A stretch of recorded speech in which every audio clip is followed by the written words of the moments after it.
Okay, hello everybody. Um, Doing my presentation on smart homes. I'm looking at whether, like, really having all the smart home technology in your life is simplicity or complexity. So, question: have you ever sat down on the couch in the evening and thought, "Man, I wish I could just turn on the TV, turn off the lights, and lock the doors without having to get up"? Well, maybe in the 1800s you couldn't, maybe in the 1900s you couldn't, but here in 2018 you can actually do that. It's possible to do that with the smart home technology. Smart home technology, what you might hear or have heard of is called Internet of Things, which refers to like devices together made up a system of interrelated digital and mechanical that are connected via network and can be interacted with by humans or animals. So this is a common term that people use when talking about smart home technology. The combination of these devices can actually come together to make like home smart, essentially. If we're looking at what are these devices within the home, like for example, would be color changing lights, like LED lights that you can have really any color you want. Automated locks, ones that like you can connect it to a network and then control those, or even like Alexa. So like now you see like the Alexa Echo, Alexa Hub. I'm not actually sure what the thing is called, but it's you simply say like Alexa and then you do what it says. So this is all part of an automated system. I mean, actually, even this computer that I'm running off of, like all the PCs, like I'm not going to say Cortana, but you say hey and then that, because I don't want it to pop up while I'm doing this recording. But you do that and it will actually answer any commands or questions that I have. So it's kind of cool. And then like a device usually is held by the user that controls other devices. So this could be hooked up to Alexa, or this to your things could be hooked up to your smartphone. There's many different ways that this can actually work. So what is some of the smart home tech? Well, smart device, it draws power. Smart devices technology has a computer either within it or it uses some sort of functionality with that. It draws power. It's usually connected to a network. Maybe that's not necessarily have a network that's getting internet signal from somewhere else, but it's connected to a local network that's within the house. And it's automated, or it has a controllable feature. This is very important. The fact that because if you had everything automated but you weren't able to control it, then you'd have a lot of things happening in the house that maybe you don't want. So like you wouldn't be able to control your lights and things like that. But yeah, so it's a balance between those two. The goal overall is to make the user's life simple and simpler and more efficient. But the question is, does it actually make life simpler? So I thought the best way to look at this, or at least write this paper, or look at this presentation, is to separate it into pros and cons. So we'll start with the pros. I've found three that are kind of, like from reading, I kind of found this to be big points. So multiple devices connected to a central device, like say a smartphone. So sort of going off that idea that I talked about earlier, you need to, your smartphone would be able to control like a security camera. So say like you're at work in the middle of New York City and it's a 3-hour commute home. Obviously that's probably not going to happen. It could, but it's not. And you want to see what's going on at home. Like you want to make sure that like no one's broken in or anything like that. Or also maybe like you know that someone's stopping by and you won't be able to make it home in time to meet them. So like you want to check on them or something like that. Well, you can actually get in with your smartphone and get live footage from the security cameras. You could also have the security camera set up so like when someone passes by it acts as a motion sensor, so it actually records anything once motion is detected on it. You could there's all these functionality pieces that you could set up. Another piece that you could connect to your smartphone would be like the lights. So say like I want the lights to, I'm sitting on the couch again, we'll use that example. I'm sitting on the couch and I got my popcorn, got my Snuggie on, and I forget to shut off the lights. Well, that's a problem. Just pull out your smartphone and shut them off. That's super easy. But I mean, it goes a little bit more than this. Like people could get a little fancy with this, and to a point where like they maybe don't need it. Like, say like I actually was talking to a friend. They had their dad set it up so that every time the Cubs scored, the lights would turn blue in the house. So it's kind of a cool functionality, but like, is it a necessity? Well, maybe not. But that might be a pro. Like these are just two examples. So another one is devices that monitor how the users interact with it to be more efficient with time. So a good example of this that I found was like, say, a thermostat. They have thermostats now that are like that work with the central or like the security cameras, or like they work with different things in the house, and they can actually detect like when you're home and when you're not, or things like that, based upon motion detection or things like that. But also it could say like have preset times that it knows when you're going to be home. So maybe like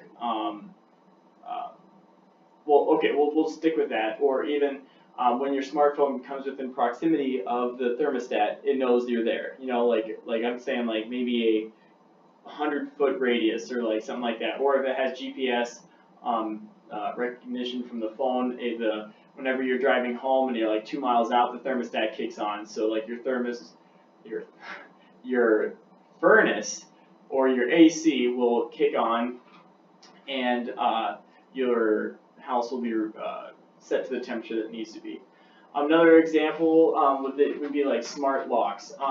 This one I was having a little more trouble coming up with. This is more of a theoretical, but essentially say like you leave the house and I mean like you forget to lock the house. Well, maybe it's an automated feature there. You know, like we talked about, controllable and automated. Well, this one would be more automated smart locks. So like maybe it'll automatically lock if the phone is like out of the range of the house. And this would have to be like if everybody's out of the house, because say if like dad leaves the house and he's the one with the phone, and he leaves and he's 5 miles away and the house automatically locks.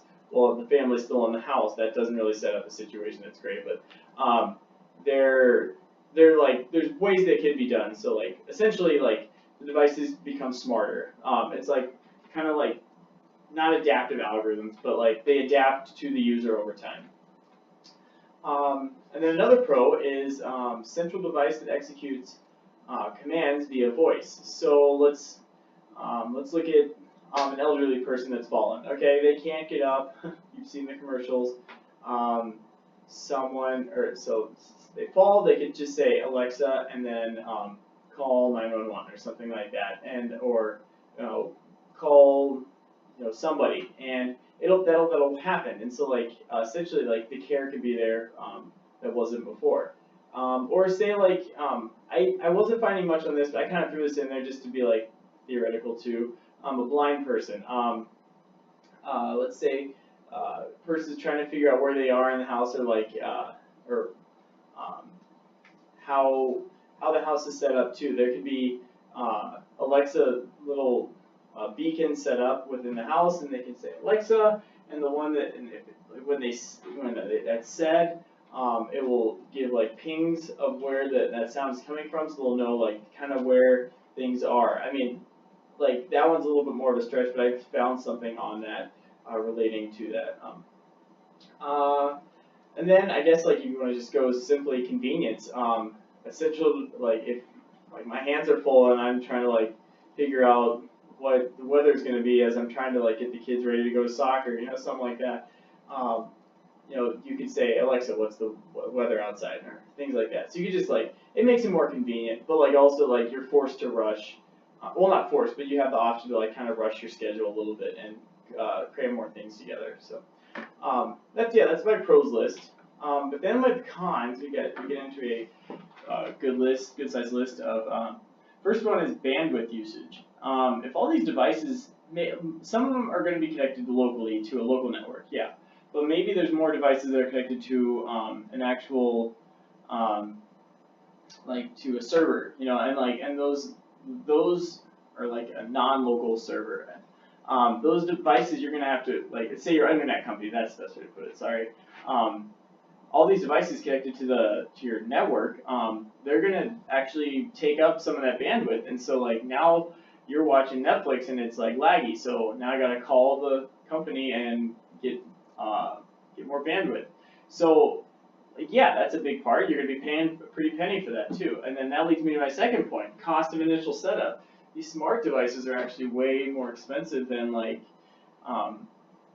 its non-smart counterpart. So say like a smart LED light bulb versus a non-smart LED light bulb. There's a big price difference, you know.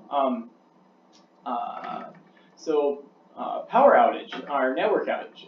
So like all these devices are either connected to the network or power. First, we'll say with power, the network or with power, the power grid goes down. Well, now you're in trouble because like your device cannot be used. So like, well, that's fair. I mean, like your lights you wouldn't be able to normally use, but like the smart feature of your fridge or the your smart vacuum. I don't know.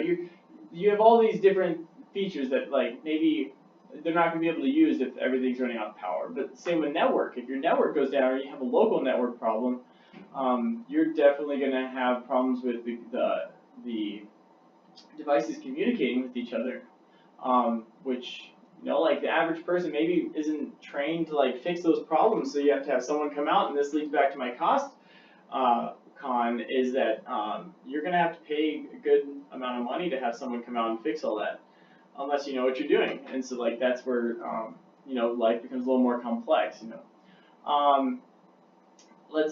one I threw in because we kind of talked about it a little bit in class last week. Relearning trained involuntary human functions. So like Dr. Lippman, you used the example of you have to leave all the light switches on in your house. Well, that's a really good example. Like you said you had to 3D print light switch covers for it. Well, that's interesting because like you've been training or you've lived your whole life knowing that I have to flip on a light switch to turn it on. Well, now we have to retrain everything we've learned. So like natural inclination is to go flip the light switch, and if I accidentally flip that, well now my smart light switch isn't going to work. So like the training yourself on something there's not any overlap between the two. Like you can't be doing both. You can't have like you're using your phone to turn on the smart lights with your phone and then also be flipping a switch with your hand, because then you have to flip the switch, make sure the lights are on before you can get to do it with your phone, things like that. It's just they don't work together real well. So you have to like stay consistent there across the board. And then this one there's actually a good amount of articles on this. Security, like smart devices can be hacked. If there's ways into the local network, then like essentially you can access a lot of the local network devices. It might be a little harder to access or actually have functionality with them, but depending upon what the device is, it can be done. This is a little different, but still it goes along with the security idea. There's a family in Oregon. They actually a voice recording of them, I think they were fighting or something like that, was sent over to one of the people in their contacts, and apparently they did not authorize Alexa to do that, is what the article says. So they were upset with that, and Amazon responded by saying like, well, you probably accidentally said Alexa, and you probably accidentally said send voice memo, and you probably accidentally said send it to this person, and so, or something that sounded like that. So this is a point where maybe it's like, I should have another bullet point and been like error.